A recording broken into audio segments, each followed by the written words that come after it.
स्वागत है आप सभी लोगों का। सूजस ई बुलेटिन में 8 जुलाई का अंक अपन देख रहे हैं। राजस्थान सरकार के सूचना एवं जनसंपर्क विभाग द्वारा जारी ऑफिशियल डॉक्यूमेंट है ये। पहली न्यूज है वो ISA के बारे में आई है, इंटरनेशनल सोलर अलायंसेस के बारे में आई है।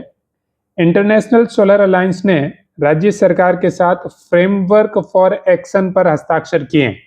राजस्थान ऐसा पहला राज्य है जिसके साथ ISA ने ये फ्रेमवर्क फॉर एक्शन साइन किया है। ISA का हेडक्वार्टर कहाँ है? तो ISA का हेडक्वार्टर है गुरुग्राम में, जिसे पहले गुड़गांव कहते थे, अब गुरुग्राम नाम कर दिया, वहां पे इसका हेडक्वार्टर है। 128 देश इसके सदस्य है इंटरनेशनल सोलर अलायंस के, और framework for action advance clean energy driven sustainable development पर हस्ताक्षर किए गए हैं। ठीक है, 128 देश मेंबर है ISA के। इस पे साइन करने में इंटरनेशनल सोलर अलायंस के महानिदेशक कौन है, इनका नाम ध्यान रख लेना है, आशीष खन्ना। आशीष खन्ना ISA के महानिदेशक है जिन्होंने इस फ्रेमवर्क पर साइन किए। उसके बाद ध्यान रखना है कि ये जो फ्रेमवर्क साइन हुआ है, फ्रेमवर्क फॉर एक्शन स्वच्छ, सुरक्षित और भविष्य के अनुरूप ऊर्जा आवश्यकताओं की पूर्ति में की दिशा में एक महत्वपूर्ण कदम है, ऐसी बात बोली है। फिर राजस्थान के बारे में बात हुई है कि राजस्थान की भौगोलिक परिस्थितियां इस तरीके की है कि यहाँ पे अक्षय ऊर्जा की जो क्षमता है वो राजस्थान को अग्रणी राज्यों में शामिल करती है। आज राज्य में 24 गीगावाट से अधिक की स्थापित सौर ऊर्जा क्षमता है। तो राजस्थान में अभी 24 गीगावाट से ज्यादा की स्थापित सौर ऊर्जा क्षमता है, और कुल स्वच्छ ऊर्जा है वो 48 गीगावाट की है। इसमें बाकी चीजें भी शामिल है। 24 गीगावाट से ज्यादा तो सोलर एनर्जी है, और कुल कितना है, 48 गीगावाट। राजस्थान की एक इंटीग्रेटेड क्लीन एनर्जी पॉलिसी है, उसके अंदर 125 गीगावाट क्षमता विकसित करने का लक्ष्य रखा गया है। तो लक्ष्य कितना है, 125 गीगावाट, और अभी अपन है कहां पे, 48 गीगावाट पे। ठीक है, फिर इन्होंने एक बात और बोली है कि जो PM कुसुम योजना के माध्यम से 4 गीगावाट से अधिक सौर क्षमता से राजस्थान के 26 जिलों में दिन में बिजली दी जा रही है, जिससे किसानों को अगर सिंचाई का काम करना है तो रात में नहीं करना पड़े। 26 जिलों में दी जा रही है। 2027 तक टारगेट है कि सभी 41 जिलों में अपन दिन में बिजली दे पाएंगे, ऐसी बात बोली गई है। ठीक है, फिर देखो एक और समस्या आती है कि सोलर एनर्जी बन तो रही है, लेकिन अभी अपने पास एनर्जी को स्टोरेज करने की कैपेबिलिटी नहीं है, मतलब उतनी क्षमता नहीं है कि अपन बनने वाली सारी एनर्जी को स्टोर कर पाए। इसके साथ साथ डिमांड साइड मैनेजमेंट, डिजिटलाइजेशन और स्मार्ट ग्रिड जैसे उपाय करने होंगे, यानी इन सारी चीजों पे अपन को ध्यान देने होंगे। ये जब फ्रेमवर्क साइन हो रहा था तब ऊर्जा राज्य मंत्री स्वतंत्र प्रभार हीरालाल नागर जी, बस इनका नाम ध्यान रखना कि ये भी वहां मौजूद थे। उन्होंने बोला कि ये बहुत अच्छी चीज है कि राजस्थान ऐसा पहला राज्य बना है जिसके साथ ISA ने ये फ्रेमवर्क साइन किया है। फिर मुख्यमंत्री जी ने जो PM सूर्यघर मुफ्त बिजली योजना है उसमें अपेक्षित गति लाने के बारे में बोला है कि इसमें काम करना चाहिए। ये जो ISA के साथ फ्रेमवर्क हुआ है, इस फ्रेमवर्क में वर्ष 2030 से 35 की आवश्यकताओं को ध्यान में रखते हुए एनर्जी ट्रांजिशन प्लान तैयार करेंगे, ऐसी बात बोली गई है। तो ये जो पूरी की पूरी न्यूज थी, बस इतना ध्यान रखना है कि ISA के साथ एक फ्रेमवर्क फॉर एक्शन साइन हुआ है। राजस्थान ऐसा करने वाला पहला राज्य है। आज के दिन राजस्थान की सोलर एनर्जी कैपेसिटी है जो कि स्टेब्लिश्ड है वो 24 गीगावाट है, क्लीन एनर्जी 48 गीगावाट है, और 125 गीगावाट तक पहुंचना है, ये अपना टारगेट है। इतनी बातें आपको इसमें से ध्यान रखनी है। ISA का हेडक्वार्टर कहाँ है, गुड़गांव में। 26 जिलों में दिन में बिजली दी जा रही है। 2027 तक इसे पूरे 41 जिलों में करना है, ऐसा भी अपना टारगेट है। अगली न्यूज है, देखो कि मुख्यमंत्री ने नई दिल्ली में महाराष्ट्र, गुजरात और मध्य प्रदेश के मुख्यमंत्रियों के साथ समझौते पर हस्ताक्षर किए।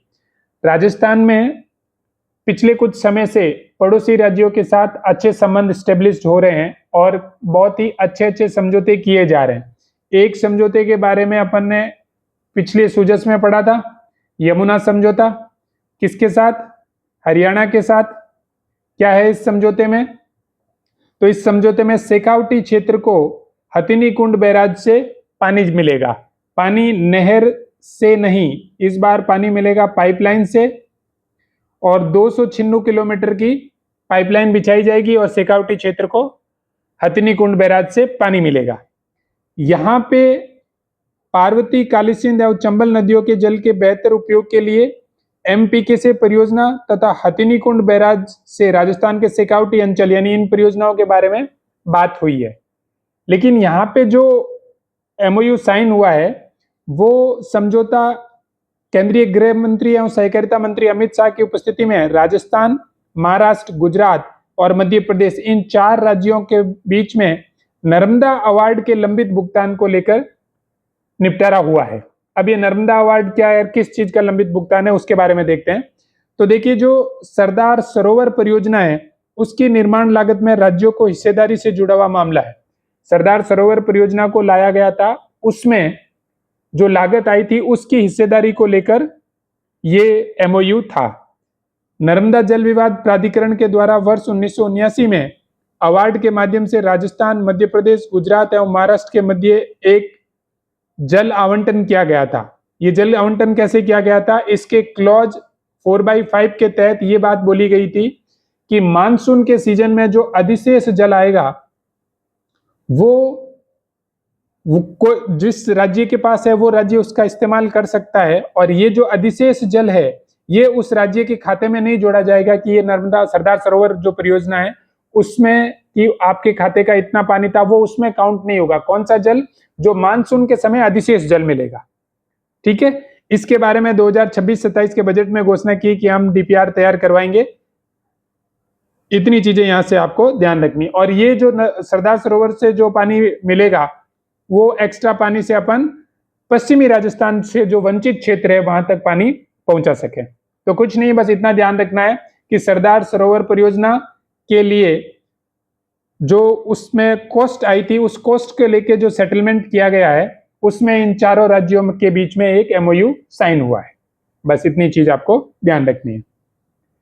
फिर एक न्यूज है कि शिक्षा विभाग में सुरक्षा से कोई समझौता नहीं होना चाहिए। बच्चों को अच्छी इंफ्रास्ट्रक्चर देना चाहिए जिससे उनकी किसी भी तरीके का खतरा उनको नहीं रहे, वो सुरक्षित रहे। जर्जर भवन, विद्यालय, ये सब नहीं होना चाहिए। एग्जाम के पॉइंट ऑफ व्यू से काम की चीज नहीं है।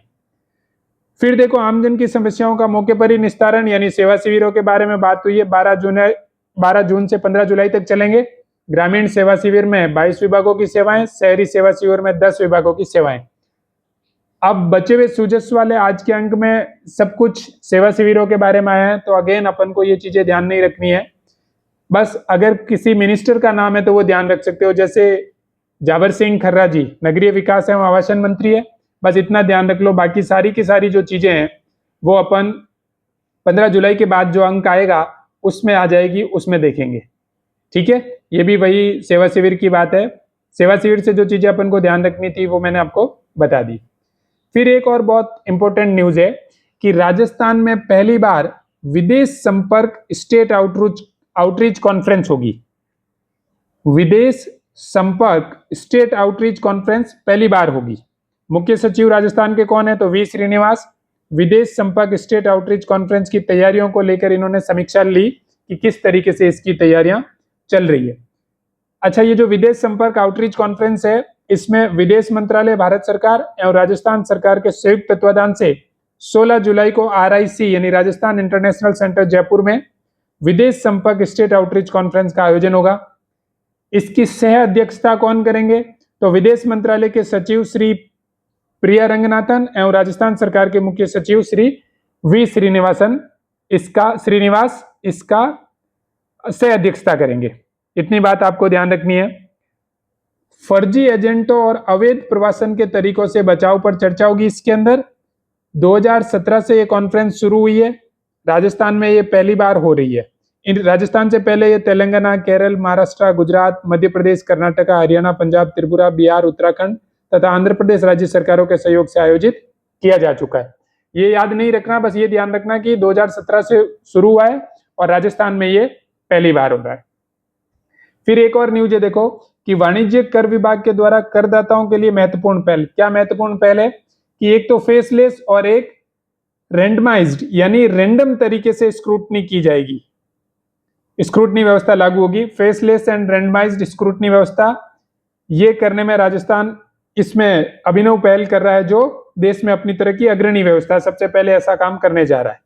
ठीक है, वर्ष 2022-23 से संबंधित शेष स्क्रूटनी प्रकरणों का रैंडम आधार पर आवंटन किया जाएगा और फिर उनके आवंटन के बाद उनको चेक किया जाएगा कि वो सही है या नहीं है, और करदाताओं को समुचित कार्रवाई न किए जाने पर अग्रिम कार्रवाई सक्षम अधिकारी के द्वारा किया जाएगा। देखो, सारे के सारे जो फॉर्म आए हुए हैं टैक्स डिपार्टमेंट के पास, उन सबको लेके आप चेक नहीं कर सकते हैं। तो उसके लिए क्या करते हैं कि रेंडमली कुछ फॉर्म को सेलेक्ट कर लिया जाएगा और फिर उन्हें चेक कर लिया जाएगा। तो जो स्क्रूटनी की व्यवस्था है वो फेसलेस और रैंडमाइज होगा। फेसलेस का मतलब है कि जिसका फॉर्म चेक हो रहा है, जिसका टैक्स के पेपर्स चेक हो रहे हैं, ना तो उसको पता है कि मेरा ऑफिसर कौन है जो चेक करेगा, ना ऑफिसर को पता है कि ये पेपर किसके हैं। इस तरीके की व्यवस्था बनाई गई है। ठीक है, तो ये था सुजस। अब आ जाते हैं क्वेश्चंस पे। पहला क्वेश्चन है देखो, वीबीजी रामजी योजना के बजट में प्रशासनिक व्यय की सीमा को 6% से बढ़ाकर कितना कर दिया? तो 9% कर दिया है। देखो, 1 जुलाई से ये अधिनियम पूरे भारत में और 2 जुलाई से पूरे भारत में ये योजना स्टार्ट हो गई है। इस योजना का जो राष्ट्रीय स्तरीय प्रोग्राम है शुरुआत करने का, वो आंध्र प्रदेश में, और राज्य का हुआ ब्यावर में। पहले इस योजना में 100 दिन का रोजगार देते थे, अब 125 दिन का रोजगार दे रहे हैं। पहले इस योजना में एक ये कमी थी कि जो प्रशासनिक व्यय है वो कम होता था, 6% ही होता था, अब उसे बढ़ाकर कितना कर दिया है? 9% कर दिया है। पहले इस योजना के अंतर्गत किसी भी तरीके की अवकाश की बात नहीं थी। अब इन्होंने राज्य सरकार को ये पावर दी है कि वो 60 दिन का अवकाश इस योजना में कर सकते हैं। कब? जब मानसून का सत्र चल रहा हो। ठीक है, यानी मानसून जब आया हुआ रहेगा, लोग खेती कर रहे होंगे, तब श्रमिक मिलेंगे नहीं, इसलिए अधिकतम 60 दिनों का एक विंडो दे दिया कि इतने तक आप इसको रोक सकते हो।